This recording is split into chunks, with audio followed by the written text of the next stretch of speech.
Assalamualaikum warahmatullahi wabarakatuh. Perkenalkan, nama saya Diana Minhatusania, NIM 2320110030 dari mahasiswa UIN Kudus. Oke, pada kesempatan ini saya akan menjawab soal ujian tengah semester dari mata kuliah Bank dan Lembaga Keuangan Syariah yang diampu oleh beliau, Bapak Labib Nubahai, MSI. Oke, langsung saja untuk soal yang pertama, yaitu Haidar dan Nabila adalah pasangan muda yang bermimpi memiliki rumah sendiri setelah menikah.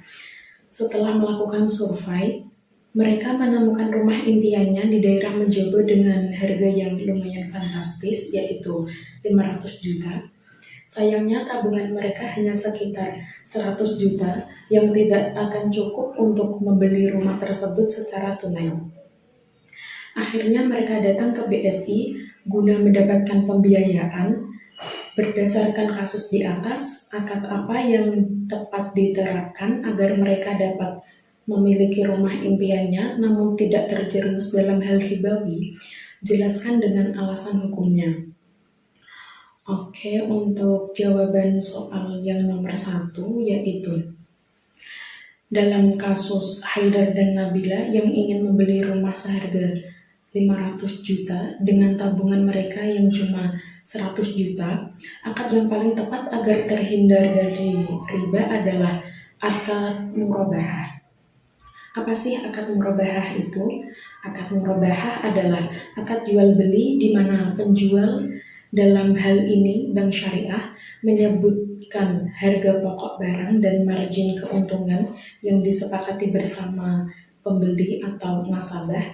Artinya Bank Syariah Indonesia atau BSI akan membeli rumah tersebut dari pihak developer seharga 500 juta, kemudian menjualnya kembali kepada Haidar dan Nabila misalnya dengan harga 550 juta yang dapat dicicil dalam jangka waktu tertentu.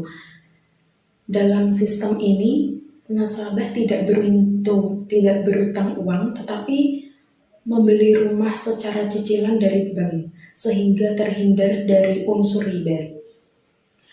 Dasar hukumnya terdapat dalam surah Al-Baqarah ayat 275, yaitu A'udzubillahi minasyaitonirrajim.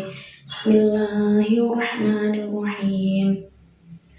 Alladzina ya'kuluna riba la yaqumuna illa kama yaqumul ladzi yatakhabbathu asyaitanu minal mas. Dzalika bi annahum qalu innamal bai'u mithlu riba wa ahallallahu al-bai'a wa harrama riba.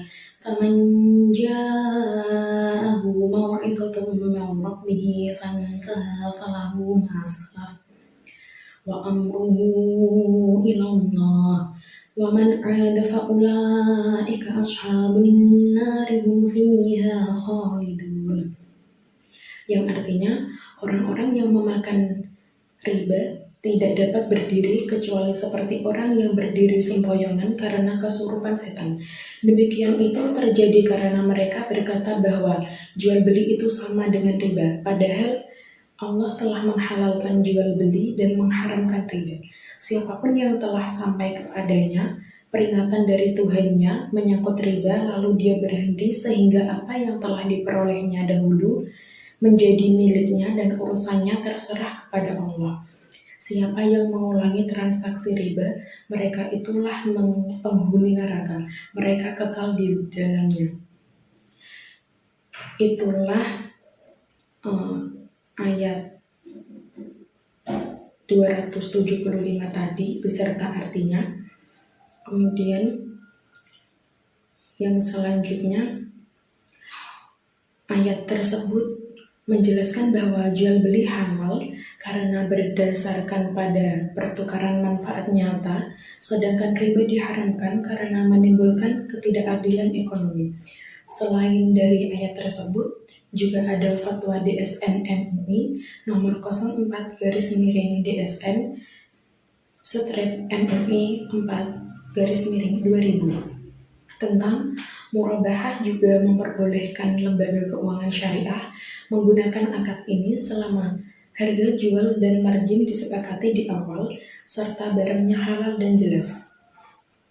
Contoh penerapan nyata yaitu BSI memiliki produk KPR BSI Griyah Hasanah yang menggunakan akad murabahah. Dalam skema ini, BSI membeli rumah terlebih dahulu lalu menjualnya ke nasabah dengan harga yang mencakup margin keuntungan.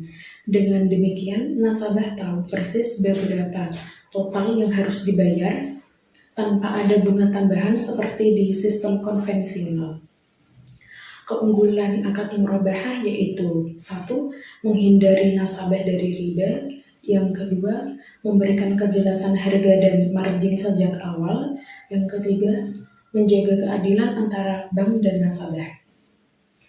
Oke, untuk yang soal nomor 2 yaitu jelaskan yang dimaksud dengan fungsi perbankan syariah sebagai lembaga intermediasi, serta jelaskan bagaimana cara perbankan syariah mendapatkan keuntungan. Untuk jawabannya yang soal nomor 2, fungsi utama perbankan syariah adalah sebagai lembaga intermediasi keuangan, yaitu menjembatani antara pihak yang memiliki kelebihan dana, yaitu sahibul mal, dan dengan pihak yang membutuhkan dana atau mudhorib. Namun, perbedaannya dengan bank konvensional terletak pada prinsip yang digunakan bank syariah menjalankan fungsi ini tanpa bunga, melainkan dengan akad-akad syariah yang halal dan transparan. Dalam penghimpunan dana bank syariah menggunakan 1. Akad wadiah atau titipan, seperti tabungan wadiah di mana nasabah menitipkan uangnya kepada bank. Yang kedua, akad mudorobah atau akad bagi hasil, seperti deposito syariah di mana nasabah sebagai pemilik modal berhak mendapatkan bagian keuntungan dari hasil usaha bank. Sementara dalam penyaluran dana bank syariah menggunakan 1. Mudorobah atau jual beli, yang kedua musyarakah atau kerjasama modal, yang ketiga ijarah atau sewa menyewa, yang keempat qardul hasan atau pinjaman kebajikan. Sumber keuntungan bank syariah tidak berasal dari bunga tetapi dari 1. Bagi hasil atau profit sharing dalam akad mudorobah dan musyarakah. Contohnya, bank memberikan modal kepada pengusaha mikro lalu keuntungan dibagi sesuai nisbah, misalnya 60% untuk pengusaha dan 40% untuk bank. Yang selanjutnya, yang kedua, margin keuntungan jual beli, seperti pada akad murabahah dalam pembiayaan rumah atau kendaraan. Yang ketiga, ujrah atau biaya sewa, seperti dalam ijarah ketika bank menyewakan aset atau memberikan jasa tertentu. Sistem ini menumbuhkan semangat keadilan dan kemitraan, bukan hubungan kreditur-debitur seperti bank konvensional. Selain itu, setiap transaksi diawasi oleh Dewan Pengawas Syariah atau biasa disebut DBS untuk memastikan tidak ada unsur riba, gharar maupun maisir. Oke, untuk yang soal nomor 3 yaitu jelaskan 3 hal yang dilarang dalam transaksi bisnis syariah serta berikan masing-masing contohnya, serta berikan pendapat Anda tentang pernyataan yang sering dikatakan oleh masyarakat bahwa bank syariah sama saja dengan bank konvensional, tidak ada bedanya. Oke, untuk jawaban yang nomor 3 yaitu dalam sistem ekonomi Islam terdapat 3 hal utama yang dilarang dalam transaksi bisnis, yaitu yang nomor 1 riba, yang nomor 2 gharar, yang nomor 3 maisir. Yang nomor 1 riba atau tambahan yang diharamkan. Riba ini terjadi ketika ada tambahan yang disyaratkan dalam transaksi pinjam-meminjam tanpa dasar kegiatan usaha.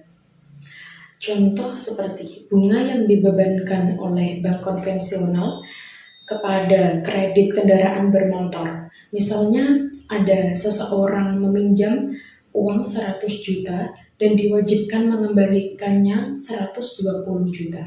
Tambahan yang 20 juta tersebut merupakan riba karena tidak didasarkan pada kerja atau resiko usaha, melainkan didasarkan menjadi tambahan yang ditentukan spesifik. Yang tambahan tersebut itu yang ditentukan secara sepihak. Yang kedua, gharar atau ketidakjelasan dalam akad. Gharar muncul ketika transaksi mengandung ketidakpastian terhadap objek, harga, atau waktu penyerahan barang. Contoh seperti pembelian rumah secara online. Nah, tanpa kejelasan kondisi fisik, ukuran, lokasi, atau legalitasnya. Ketika setelah dibayar ternyata rumah tersebut tidak sesuai apa yang diharapkan pembeli. Nah, maka transaksi ini termasuk gharar karena mengandung ketidakjelasan dan potensi penipuan. Yang ketiga yaitu maisir atau perjudian.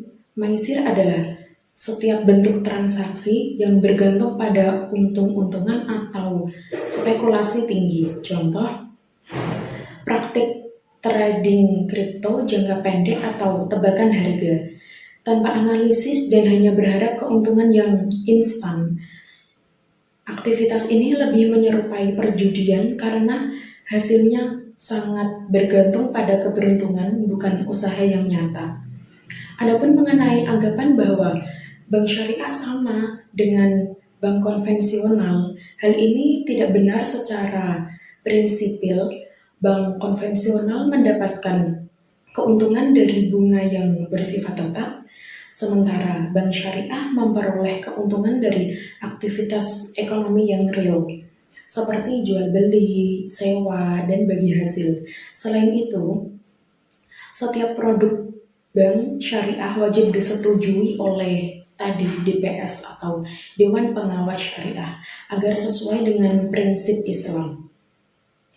Nah, jawaban saya untuk ketiga soal ujian tengah semester mata kuliah bank dan lembaga keuangan syariah. Semoga bermanfaat, kurang lebihnya mohon maaf. Wassalamualaikum warahmatullahi wabarakatuh.